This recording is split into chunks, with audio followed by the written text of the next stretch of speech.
Hello everybody and welcome to today's video. And in today's video I will be giving my first prediction for the 2022 midterm Senate elections. Right now the Republicans, or actually there's two Georgia seats that are still up, but right now Republicans are probably favored to win. I think that David Perdue's seat will go red and that Raphael Warnock's will go blue, but this is a little thing. I'm not going to get into this much since I already made a video on it and I'll probably be making another soon. At the moment, both Democrats are actually favored to win, in my opinion. I think that that'll change as we get closer, but at the moment, they are favored to win. But for this prediction, we will just be assuming that David Perdue's seat does go red. In the special election, the seat will be up again in 2022 anyway, so it doesn't really matter. Same with Arizona's seat that Mark Kelly won. That will also be up. I think those are the only seats in 2020 that were up that will be up in 2022. I don't know of any others. But yeah, let's get started. I'm going to start labeling all the safe Democratic states. Washington, Oregon, California, Colorado, I'll get into that in a minute, Hawaii, Maryland, Connecticut, Vermont, and New York. And Illinois. So, first off, Colorado, I don't think that race will be very competitive. It's gotten bluer and bluer. It was 6%, it was a 6% or 5.7% victory for Michael Bennet in 2016. Joe Biden won here by about 13%. I think that, especially as the nation is moving leftward and it is gaining an electoral vote, which, as I've said in previous videos, states with higher population tend to favor Democrats. I think that it will be a safe margin. I think that a likely margin would also, I think it's also 100% realistic, but you also have to realize that at the time that this was made, Colorado had a Republican Senator, Cory Gardner. John Hickenlooper beat him. Cory Gardner, who won, who lost his race this year to John Hickenlooper. So I think that at this point, Colorado is probably a safe Democratic state. I think it could go likely blue, but I think that at the moment it's actually safe. Just real quick, this is just something I want to go look at. I want to go see how much John Hickenlooper won by. Here we are. As you can see, he won by about 9%. And I think, as I said, as the nation is moving leftward, this will, this is 2 years from now, which will, obviously, there will be a much more different, political environment by that point. So I think that at this point, that is probably going to be a safe Democratic state. As I said, it could go likely blue, but I don't see it voting red at all. No other real surprises here. Now for the Republican states, Utah, Idaho, the Dakotas, Oklahoma, Louisiana, Arkansas, Kentucky, and Ohio. I know this is, Alabama and South Carolina as well. South Carolina is not going to be that small of a margin. I believe Tim Scott in 2016 won here by near 30%, something along those lines. So it'll be a pretty safe state. But Ohio, it's a safe state, at least the seat. Rob Portman won by, about 19.8, I believe. I might be doing my math wrong. About 20%, which is, or actually, it might have been 20.8%, something like that. I think I'm doing my math wrong. But that's a very large margin. I understand that Hillary Clinton was on the ballot, but still, this is a very large margin. I think that at this point, Ohio or at least the seat in Ohio is a safe Republican seat. No surprises here. Actually, you might see a couple surprises in the last states I'm not characterizing as safe. They're not going to be too competitive, with the exception of a few that could potentially be competitive, depending on who runs. As we don't know who's going to run yet. But yeah, I'll get into those when we get there. Now for the likely Democratic states, I don't actually believe I have any. Yeah, I don't have any likely Democratic states. So I'll go get into the likely Republican states: Arkansas, Kansas, Missouri, Iowa, and Indiana. Alaska, my bad. Alaska, Murkowski won here by a pretty large margin, although, Margaret Stock took a decent, portion.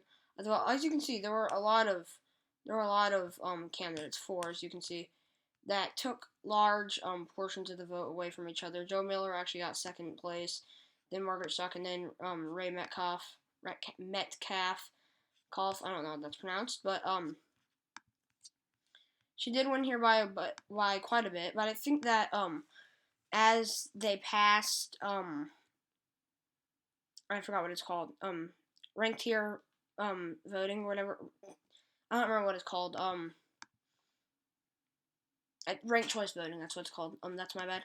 But as they pass that, I think that could benefit Democrats because as you can see, they had 4 candidates. I believe that the lowest percentage was 11%, and as it gets closer and closer, and we start taking out candidates for runoffs, I think that ranked choice voting will probably favor the Democrats. And there was also only a 10% margin of victory for Donald Trump. I think that'll probably be more like a 7% margin of victory for Lisa Murkowski. Next state, Kansas. If you look at this, I believe it was a pretty large margin, like very large. Yeah, 30%. Donald Trump barely won, or I say barely won here. He won here by 14%, which is still a good margin, but it's only a likely margin. And they do have a Democratic governor. I do not remember her name, but they do have a Democratic governor, and I think that if they were to run her, this would be lean, maybe even tilt, probably more like a 2%, 3% victory in the state of Kansas. If they were to run her, I don't know that they necessarily will, but if they were to run here, if they were to run her here, it would definitely benefit them. And then state of Missouri, I also label this as likely. It seems to like to flip between being likely and safe. Roy Blunt barely won here by 2.8%. I think if Jason Kander runs, this state will probably be very competitive. Maybe even a lean, or actually probably a lean, maybe even a tilt. I don't think that he necessarily will run, but just combine like the two things. First off, that it does flip between being likely and safe, and then that there's the possibility that Jason Kander does run. I'm gonna label it a likely state. Next up, the state of Iowa. Chuck Grassley, he won by pretty safe margins, 25%. As you can see, it's not gonna be too competitive. And in the Republican wave year, I do think it was also on a bout with Hillary Clinton. But in the Republican wave year, I think it'll probably be more like a 14% margin of victory, like I said, considering the Republican wave year. And it shifted a tiny bit to the left, I don't think enough to make it too competitive. I think a safe characterization in Iowa would also work. I'm just going to have to label it likely at the moment. Yeah. In the state of Indiana, I believe that they did have a Democratic senator some time ago. This would have been in 2010, I think. No, okay, yeah, they flipped it in 2010. I probably would have elected him in 2004. They did have a Democratic, I believe, senator or a Democratic governor, I believe. Oh, that's the one passed. And I think that he did run again, and that he didn't lose by too much. I think it was more like 10%. I don't necessarily know that he will run again. I think that if Democrats want to win, especially in a Republican wave year, they'll need to run him. To at least make it relatively competitive. So that's why I'm going to label that as a likely state. Now, I was thinking I could probably move Iowa to the safe column. It can really shift between. I'm actually going to put it there. Anyways, now for the lean Democratic states, this is the weird one. There's no lean Republican states for me, and there are no likely Democratic states. It's kind of weird, but yeah, Nevada, and that's actually it. Oh, by the way, I forgot to label Florida as a likely state. Marco Rubio may retire. If he does retire and Ivanka Trump ends up running, which a lot of people have speculated, I think it'll probably be more like a lean margin. Marco Rubio won here by decent numbers, I think. Yeah, he won by like 8%, which is not incredible, but it's definitely better than Trump did, and especially in a battleground state, I think he'll probably do that again. Anyways, back to Nevada. I believe that Catherine Cortez Masto actually won here by 2.4. Yeah, she did, which is very odd because that's what Joe Biden won by, and Hillary Clinton. So I made a joke in multiple, actually I think it was just one video, saying that it's like a 2.4 kind of state. I think it'll kind of do that again. It's one of the only states that did not shift to the left or to the right this election. Stayed the same. I think that it'll probably do this again. Even in a Republican wave year, even if it's a smaller margin, I think it'll still be a lean margin. I think that it could even go down to 1.3, but I think it would still be a lean Democratic state. And that's it for the lean Democratic states. Now let's get into all the tilt states. I'll label a few real quick. First off, the state of Wisconsin. Ron Johnson, as you can see, he won by relatively narrow margins, 3.5%. He's not necessarily the most popular senator, and well, there's not really an and. He's not really the most popular senator. He outperformed Trump when he ran. I think it'll be probably a closer margin, especially if the Democrats are able to run a good candidate. But at the moment, I think it is a tilt red state, maybe lean red. But I think that it'll still probably be relatively close or closer. But I think it'll probably be a high tilt, a low lean. Probably worst case scenario for Republicans, or worst case scenario for Democrats is 1.3. Best case is 0.7. I don't think they're gonna flip the seat though. Here I'll go label Arizona because that's not really much of a surprise. Arizona tilt blue. What's his name? Mark Kelly. Oh, I forgot his name. Mark Kelly won here by about 2%. I think it'll be a tilt blue state. He, like I said, won by 2%, but there's a lot of speculation as to whether or not Doug Ducey will run. Doug Ducey's not necessarily the most popular governor. Obviously, he's not very popular from the left. And then from the right, there's the Trump wing, and then there's the more traditional moderate wing of the party. He's verifying, or he already has verified the election results, and Trump has called him out on it, and he's called him a rhino, which, if you don't know, means Republican in name only. And this has lost support for him from the Trump wing of the Republican Party, which is not good for him. But I still think that if he were to run, a governor who's more or less popular among the traditional Republican base, and John McCain, a very popular Arizona senator who has recently passed away, unfortunately, was more of a traditional Republican, relatively critical of Trump as well. So I think that could help Doug Ducey. Anyways, in a Republican wave year, or a governor running in Arizona's Senate race, that's if he does run. I think that would make it tilt blue. If he doesn't run, I think honestly could still stay tilt blue. If Martha McSally runs, I think that's a lean blue, if not a likely blue, because she's just so disliked. Like, there were voters who voted for Trump and then for Mark Kelly, which means that voters voted, like I said, for Trump, and then they voted against Martha McSally, which is kind of crazy. I think if Martha McSally runs again, which would just be crazy because she's lost twice already, I don't think this race will be relatively close. At the moment, I think it is probably a tilt blue race, maybe lean blue, but it'll be very low lean blue. Here I'll go characterize New Hampshire now. I actually think this race will be very close this year. That's assuming that Kristen Nunu does run. Maggie Hassan picked up the seat by literally a little over 1,000 votes, 1,017 votes. This race was absurdly close. She lost some counties that she probably shouldn't have lost.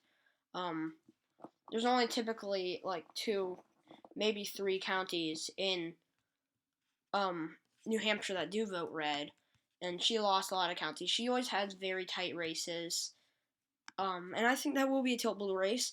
This is assuming that Kristen Nunu ends up running. He's their very popular Republican governor. He won his race by large margins. I don't remember, very large margins, so especially in a state that voted with both Joe Biden and Hillary Clinton. I think that Maggie Hassan obviously will probably run for re-election. I think that there's a very good chance that Kristen Nunu ends up running. And if he does end up running, I think this is very bad news for Maggie Hassan. I still think that she will win, but I don't think it'll be by very much. I think it'll be a very, very tight margin. Here I'll go label another Democratic state, Pennsylvania. Pat Toomey, the Republican incumbent, is retiring. As you can see, he barely won here. On about with Donald Trump, he won by 1.5%, which is not a very large margin, at all. It's not very large. And like I said, he is the retiring Republican incumbent in a state that voted with Joe Biden by about I think it was 1 point something percent. Probably I think it was 1.4%. I might be off on that.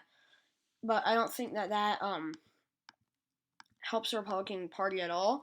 I would label it a lean blue under that scenario. However, we do have to remember that it will probably be a Republican wave year as it is in the midterms, unless Joe Biden can be a very popular president that gets a lot of support, which I think could actually happen. I don't think that's out of the realm of possibility, but I do think that it will be a tilt blue state. I'll go label which of these states am I gonna label? Georgia and North Carolina, as you can see, are the only two remaining states. Here I'll label Georgia first. I think the Democrats will retain or will flip the Senate. But Georgia I think is tilt blue. Raphael Warnock, there's no data for me because the race hasn't started. I think that he will win his race, and I think that especially in a state that's turnout's increasing year after year in, black turnout's very, very high in the state, and or at least has been over in the November election. At the moment in the January runoffs, black turnout's been incredibly high. The black voters split heavily for the Democratic Party. About 87% of the black vote went to Joe Biden. So I think that this state will end up being tilt blue, and I think it'll be narrow. I think it'll be pretty narrow. But as black turnout continues to increase, even in a Republican wave year, I think it'll vote with Raphael Warnock by about 0.1 to 0.3%. Very close, but I still think that he will win re-election there. And if he doesn't win there, the seat will still be up, and I still think that he'll probably win there. And then in the final state, the state of North Carolina, I actually think the state's gonna go blue. It as we take a look at this, it wasn't like incredibly close. Richard Burr won by about 6%. A lot more than Donald Trump won by, but or I say a lot more. In that year, it was only about 6% more than what Donald Trump won by. But Richard Burr will be retiring. And this is a state, I think if Roy Cooper runs, it will be tilt blue. If he doesn't, it could be a legit toss-up. I think that it will be a toss-up either way. It's be more of a toss-up leaning blue, which is why I'm labeling it tilt blue. If Roy Cooper ends up running, if he doesn't, then this is going to be a very close race. And if Democrats, I've said this in previous videos, if North Carolina Democrats can't get their act together and run better candidates that don't get involved in scandals, they can't win. I think this will actually be tilt red if they don't run a decent candidate. I'm assuming that they do run Roy Cooper. Under which case, or in that case, it could even be a lean blue. I think it'll be more likely to be tilt blue. I think that it could be lean blue. But yeah, thank you so much for watching. Please like and subscribe, and stay tuned because I will be posting another video tomorrow. And yeah, I'll see you there. Bye.